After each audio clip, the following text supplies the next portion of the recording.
नमस्कार बच्चों। आज का मेरा ऑडियो है मेरे प्यारे बच्चे जो दिव्य दृष्टि वाले हैं, उनकी सहायता के लिए ये ऑडियो बनाया जा रहा है। आज देखते हैं पाठ तीसरा, बिस्कोहर की माटी। इसके प्रश्नोत्तरों का ऑडियो बनाया जा रहा है। प्रश्न, कोयया किसे कहते हैं? उसकी विशेषताएं क्या है? बताइए। कोयया एक जलपुष्प है। इसे कुमुद और कोकाबेली भी कहते हैं। शरद ऋतु में जहाँ भी गड्ढा और उसमें पानी होता है वही कोयया फूल उठती है। रेलवे लाइनों के दोनों ओर प्रायः गड्ढों में पानी भरा होता है। इनमें कोयया फूलता है। कोयया को सर्वत्र देखा जा सकता है। विशेषताएं, शरद की चांदनी में सरोवरों में चांदनी का प्रतिबिंब और खिली हुई कोइयों की पत्तियां एक हो जाती है। इसकी गंध बड़ी मनभावक है। प्रश्न दूसरा देखते हैं।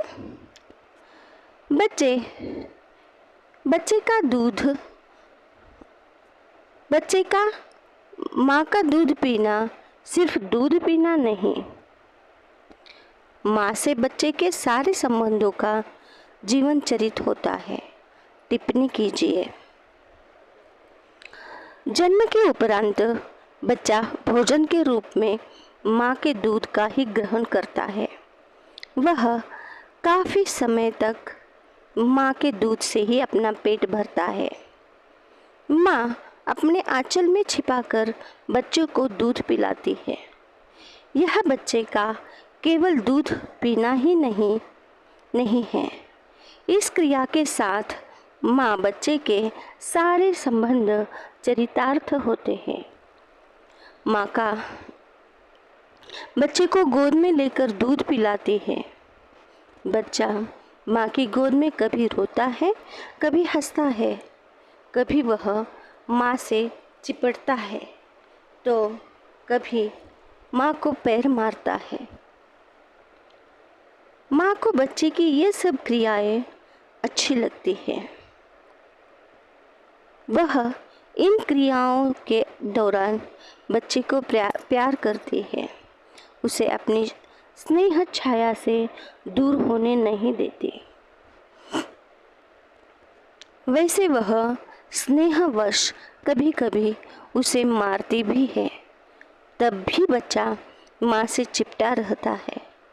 बच्चा माँ के पेट का स्पर्श, गंध भोगता है और ऐसा ही प्रतीत होता है कि वह पेट में अपनी जगह ढूंढ रहा है। बच्चे को दूध पिलाने वाली माँ युवती होती है। उसके स्तन दूध से भरे होते हैं। वह बच्चे को माँ, नारी, मित्र सभी प्रकार का सुख एक साथ देती है। माँ की गोद में लेटकर बच्चे का माँ का दूध पीना जड़ से चेतन होने यानी मानव जन्म को सार्थकता प्रदान करना है। प्रश्न तीसरा, विश्वनाथ पर क्या अत्याचार हो गया? उत्तर, विश्वनाथ जब शिशु था तब पहले वह अकेला था और माँ के दूध का एकमात्र हकदार था। तभी छोटा भाई आ गया। विश्वनाथ माँ के दूध से कट गया। अब माँ के दूध पर छोटे भाई का कब्जा हो गया। इस प्रकार विश्वनाथ पर अत्याचार हो गया। लेकिन विश्वनाथ भी आसानी से कब्जा छोड़ने वाला नहीं था। उसने माँ के दूध के स्थान पर गाय का दूध पीने से इनकार कर दिया। गाय के दूध पहचानते ही वह चीखता, हम गयक दूध नाही पियब, अमक दूध पियब। अर्थात हम गाय का दूध नहीं पिएंगे, अम्मा का दूध पिएंगे। पर गाय की चालाकी से विश्वनाथ का माँ का दूध पीना छुड़ा ही दिया गया। अब छोटा भाई ही अम्मा का दूध पीता था। प्रश्न चौथा, गर्मी और लू से बचने के उपाय का विवरण दीजिए। क्या आप भी इन उपायों से परिचित हैं? उत्तर, गर्मी और लू से बचने के उपाय। गर्मी और लू से बचने के लिए माँ बालक की धोती या कमीज में गांठ लगाकर प्याज बांध देती। प्याज से लू बेअसर हो जाती है। कच्चे आम का पन्ना गर्मी और लू से बचाता है। कच्चे आम को भूनकर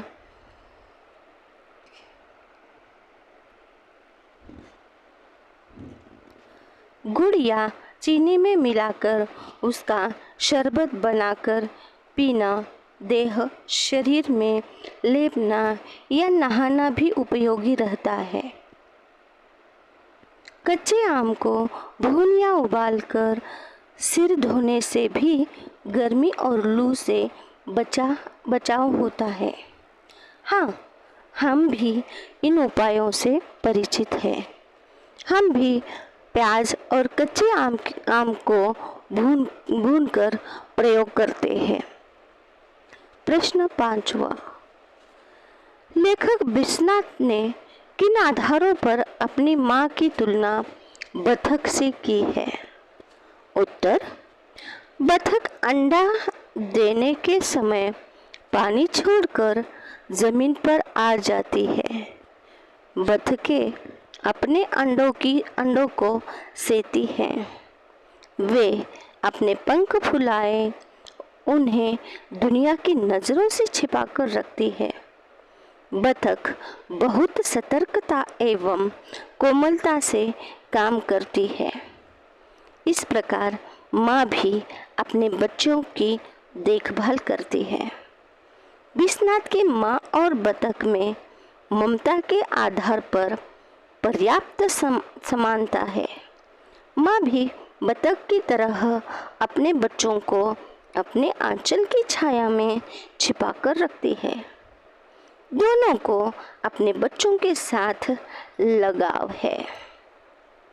बिस्कोहर में प्रश्न 6, बिस्कोहर में हुई बरसात को जो वर्णन विश्वनाथ ने किया है उसे अपने शब्दों में लिखिए।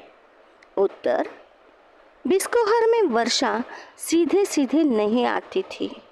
पहले बादलों के घिरने और गड़गड़ाहट की आवाज़ें सुनाई देती है। पूरे आकाश में इतने बादल घिर आते हैं कि दिन में ही रात प्रतीत होने लगती।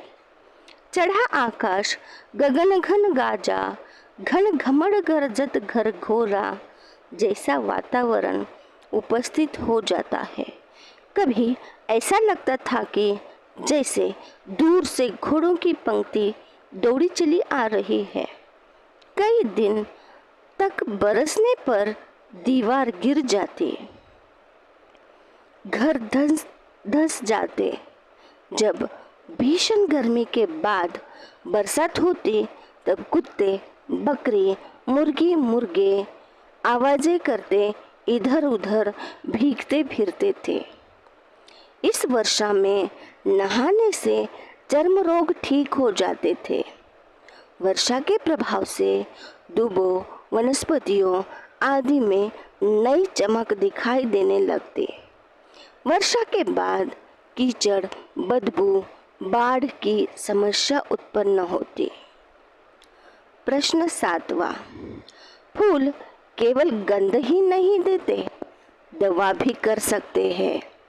कैसे? उत्तर, फूल गंध तो देते हैं ही, इसके साथ साथ वे दवा का काम भी करते हैं। कमल, कोया, हरसिंगार आदि के फूल मनभावक गंध बिखेरते हैं। पीली सरसों खेतों में तेल के गंध तैरा देते हैं। बिस्नाथ के गांव में भरभंडा सू होता है। इसे सत्यनाशी भी कहते हैं। यह फूल दवा का काम भी करता है। आंखें आ जाने, दुखने पर माँ उसका दूध आंखों में लगाती है, वह ठीक हो जाती है। नीम के फूल और पत्ते चेचक के रोगी के पास रखे जाते हैं, इससे वह ठीक रहता है। बेर का फूल सूंघने से बड़े ततैया का डंक झड़ जाता है। इस प्रकार कई फूल दवा का काम भी करते हैं। प्रश्न 8वां, प्रकृति सजीव नारी बन गई। इस कथन के आलोक में निहित जीवन मूल्यों को बिस्कोहर के माटी पाठ के संदर्भ में स्पष्ट कीजिए। उत्तर, जाड़े की धूप और चैत की चांदनी में ज़्यादा फर्क नहीं होता। बरसात की भीगी चांदनी चमकती तो नहीं, लेकिन मधुर और शोभा के भार से दबी ज़्यादा होती है। वैसे ही बिस्कोहर की वह औरत पहली बार उसे बढ़नी में एक रिश्तेदार के यहाँ देखा। बिस्नाथ की उम्र उससे काफ़ी कम है। ताजुब नहीं 10 बरस कम हो। बिस्नाथ 10 से ज़्यादा के नहीं थे। देखा तो लगा चांदनी रात में, बरसात की चांदनी रात में जूही की खुशबू आ रही है। बिस्कोहर में उन दिनों बिस्नाथ संतोषी भैया के घर बहुत जाते थे। उनके आंगन में जूही लगी थी। उसकी खुशबू प्राणों में बसी थी। यो भी चांदनी में सफ़ेद फूल ऐसे लगते हैं मानो पेड़ों लताओं पर चांदनी ही फूल के रूप में दिखाई पड़ रही हो। चांदनी भी प्रकृति, फूल भी प्रकृति और खुशबू भी प्रकृति।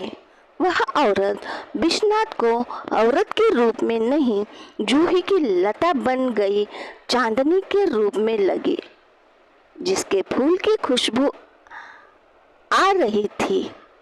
प्रकृति सजीव नारी बन गई थी और बिस्नाथ उसमें आकाश, चांदनी, सुगंधी सब देख रहे थे।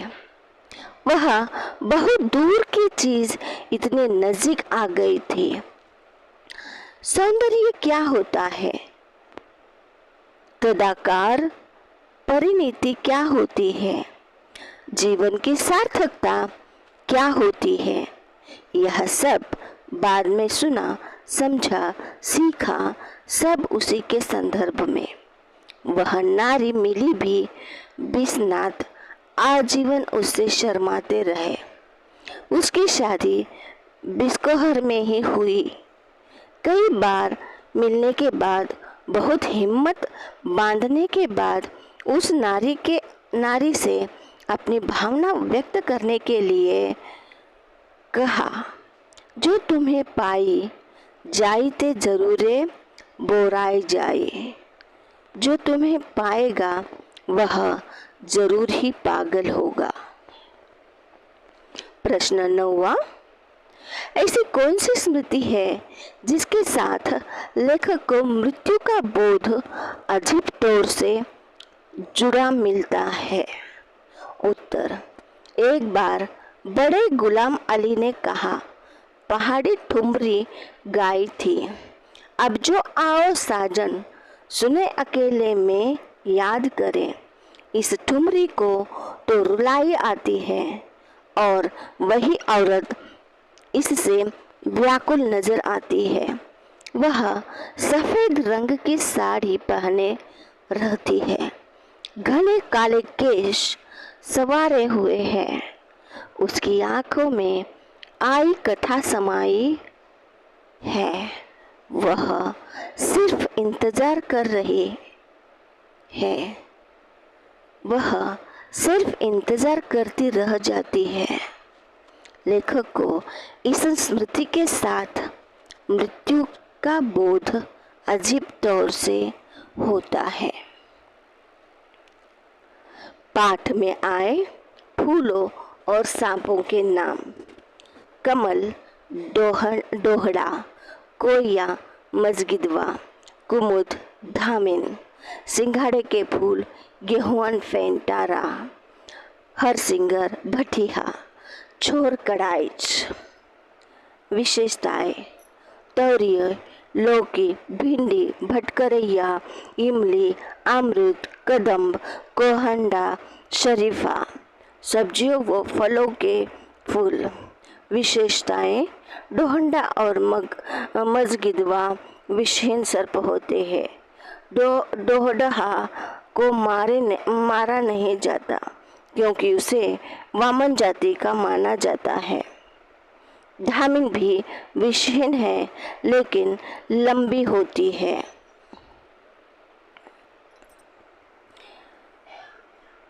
धामिन भी लंबी होती है लेकिन विषहीन है। मुंह से कुछ पकड़कर पूंछ से मार दे तो अंग सड़ जाए। आम का बोर। घोर कड़ाइच के काट लेने पर आदमी घोड़े की तरह हिनहिनाकर मरता है। अरहर।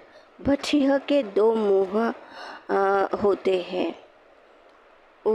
आम, पीपल, केवड़े की झाड़ी में रहने वाले सांप खतरनाक होते हैं। कटहल, बेल, अरहर, उड़द, चना, मसूर, मटर के फूल, सेमल के फूल, सरसों के फूल, भुट्टे का फूल। इस पाठ से गांव के किनारे में निम्नलिखित जानकारियां मिलती है। गांव का जीवन सीधा साधा होता है।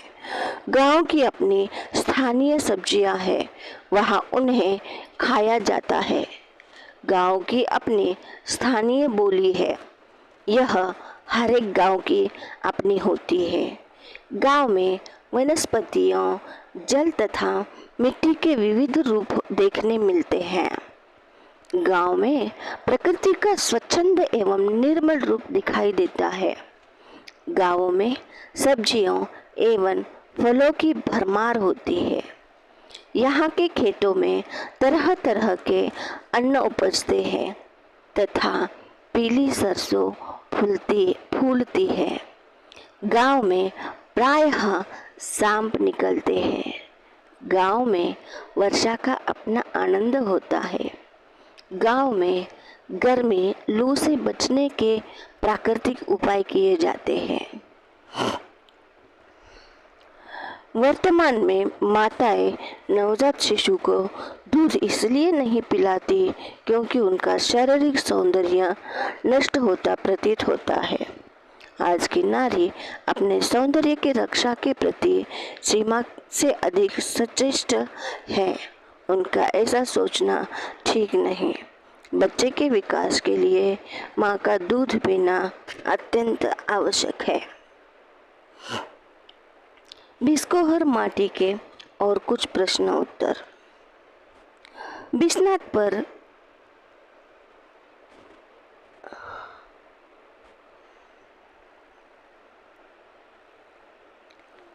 नमस्कार बच्चों, इन प्रश्न उत्तरों को ध्यान से सुनिए और उसका प्रयोग अपने परीक्षा के लिए कीजिए।